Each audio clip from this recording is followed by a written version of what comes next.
Hey up guys, hope you're well, FK here. So today I'm just going to be doing it's just my opinions basically on this camera here.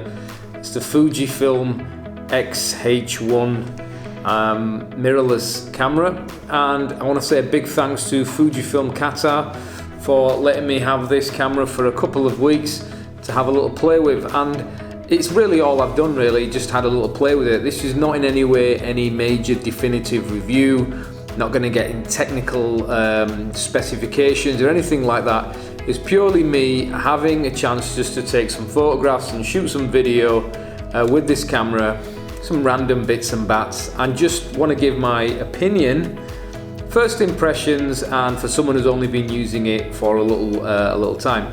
And as with any camera that you use, there's obviously a learning period that you need to kind of get used to the camera and the menu system and little quirks and so forth. So what I'm going to start off with, the things that I don't like about the camera.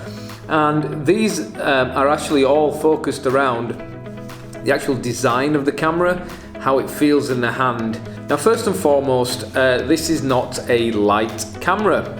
With the battery grip and this lens, which is a 16-55, it's a serious bit of kit. It definitely feels robust, it feels solid, it feels strong, and it is good in that sense. However, with that though, there isn't much comfort, and what I'm really referring to here is the hand grip on this camera. It just does not feel comfortable. Now when I compare this with my 5D Mark III, for example, this camera, you can shoot with this for half an hour and you are straining. The grip itself isn't very comfortable.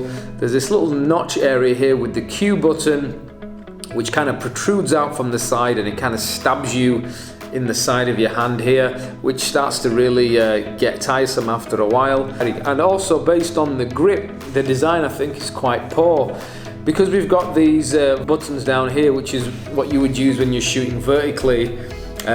You've got your Q adjustment, you've got your shutter. When you're holding this in your normal horizontal way, and the fingers in particular are actually resting on these buttons, so you can feel these buttons underneath your fingers, and you can very easily accidentally just trigger the shutter.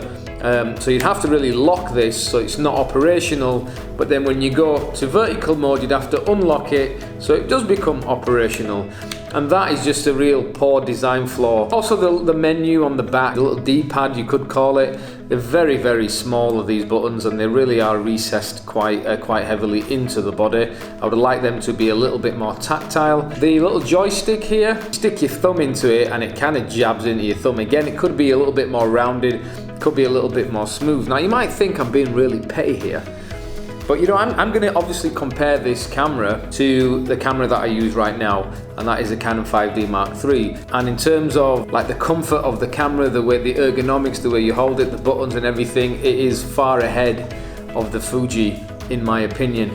Also, even like the battery, where you open the battery up from, you can't really use your finger. You can't really use your thumb to just quickly snap it open.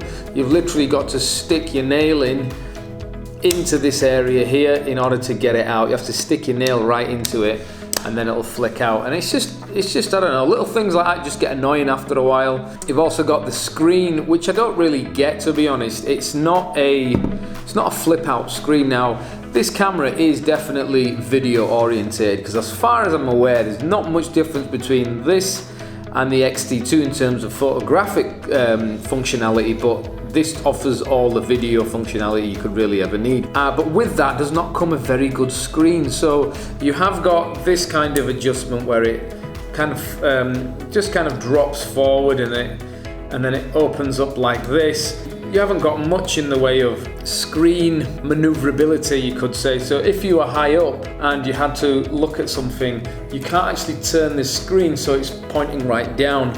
Now when it comes to video, I shoot all my video on the Panasonic GH5, which is what I'm using right now to film this, and it just has a straightforward swivel out screen. It rotates all the way around, but with this you don't have that. It just kind of drops forward.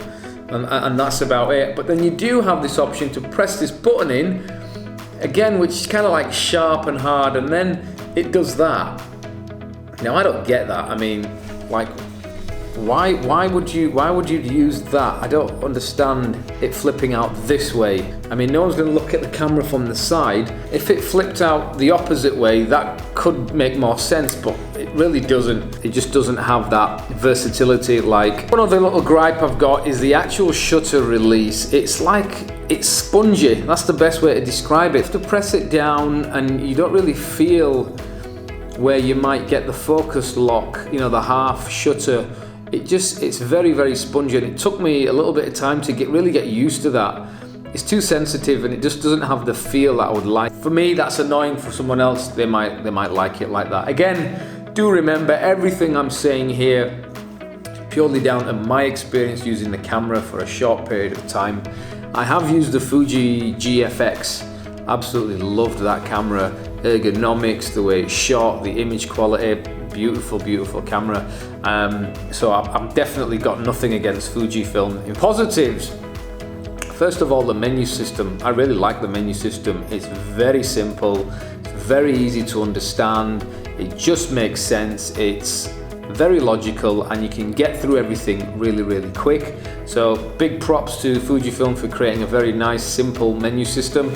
I also like the Q button where you can quickly jump in and change any of your settings straight away. Love that. I also really like the fact that it is a touch screen. It doesn't feel as sensitive as like the GH5 does, but it's there and it works, and I really like you can pinch and zoom into your photographs. You can go from the actual the eyepiece, the viewfinder, to the screen and back again, so you can activate. So as soon as I'll just show you that. As soon as your eye comes up here, it will turn off the LCD and it will only give you the viewfinder image.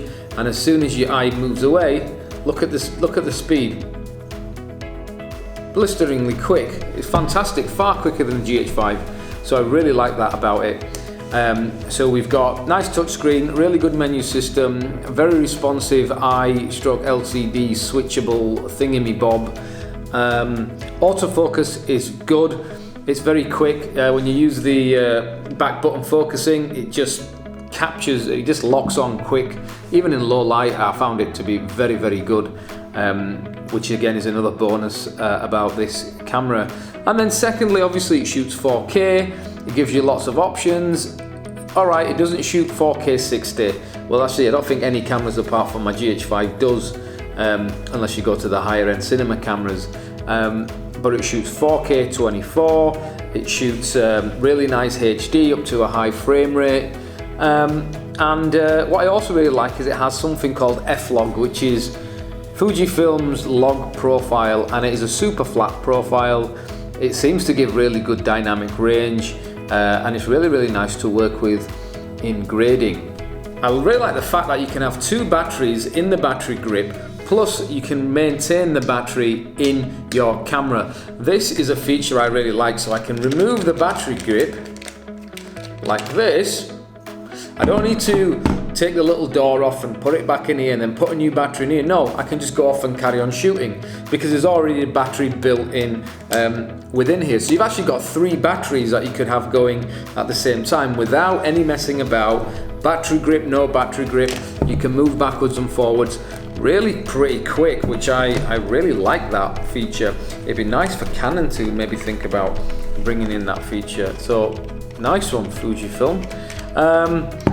And also in terms of the battery life was relatively good. I mean, I was shooting in 4K. I never really charged all the batteries up full. They were all kind of half full and so forth, and they've been good. I've had no problems with that. Again, obviously if you're shooting 4K video and you've got the image stabilization going, which obviously this camera does have IBIS, inbuilt 5-axis, and it's very good. I'd say it's comparable to the GH5, which is amazing. Really smooths out your footage. Fantastic 5-axis image stabilization inside, really good. And if you've got three batteries, it's going to last you quite a long time. However, I have to say it's a bit of a con really that you have to have the battery grip in order to get a headphone jack, which, you know, come on Fujifilm, you didn't really need to do that.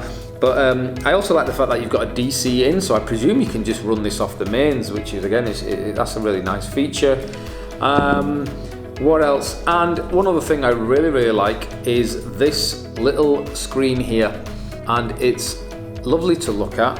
In terms of the image quality is good. I've not done any side-by-side tests with this image quality and the GH5 or any other video that shoots in any other camera that shoots in 4K. So I really don't like doing that. I don't like pixel peeping and pixel comparing, one footage with another and this ISO and that ISO, because look, generally I don't shoot at ridiculously high ISOs. If I'm shooting video work, it's normally under controlled lighting situations, and if I am shooting outside, I'm not having to go over ISO 800 to 1600 at the most on my GH5, and I shot in some really dark situations recently with this in F-Log, and I was actually much higher than ISO 1600.